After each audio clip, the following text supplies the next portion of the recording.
Ladies and gentlemen, it gives me great pleasure to introduce to you the male solo 24-hour Jetblack winner, Mr. Jason English. Wait for the applause. Here it is. Applause! Jason, congratulations. Let's start the day. The 2 hours delay. Talk to me. Half of you was like, yeah, I want that. Well, I actually don't think it made a difference because the first lap was just like, I couldn't believe how much water there was out on the course. Everything was underwater. But come lap 2, it's just like, I am so glad this race has gone ahead because the trails were in really good condition. Came to like 5 hours and it's like, this is awesome. I can't believe I was even thinking that, why would you call it off? So, trails are perfect by 5 o'clock. And I think that's what everybody at that point in time was coming in and saying, the trails are great, I'm loving the trails. But something weird happened at that point in time. Yeah, I've got a flat tyre. You got a flat tyre when? What was happening at that time? I think my wheel got struck by lightning. Is that a warranty thing? I think it's an act of God. So every insurance company has that covered. Yeah, I know. So literally, you're out in the bush and the heavens opened. There was lightning going off, and at the same time, almost simultaneously, you're flat tyre. Yeah, I was actually looking at all the 6-hour guys finishing at that time, wishing that I'd gone into 6+6 at that stage. And I was actually hoping that, Miney, come on, let's call this off while I've got a flat tyre so I've got time to repair it and work out what's going on.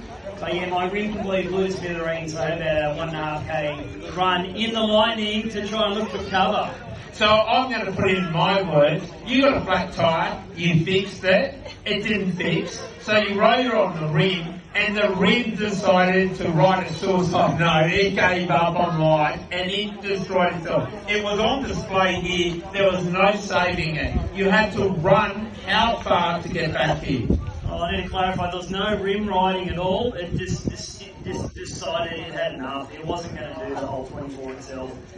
So, yeah, blew smithereens, only a K and a half. A K and a half of running, and I know you're a PE teacher by trade, and you keep pretty fit, and you don't mind a bit of running. Well, I had the running spikes on, so I was good to go. Good to go. After that, is it a quick change of bike, or the change of the wheel?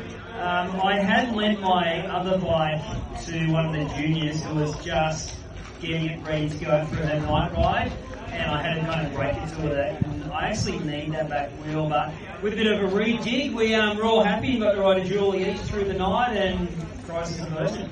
Crisis averted. The 9 hours are always where a 24-hour is won. Or lost. Yep. Or you slept through.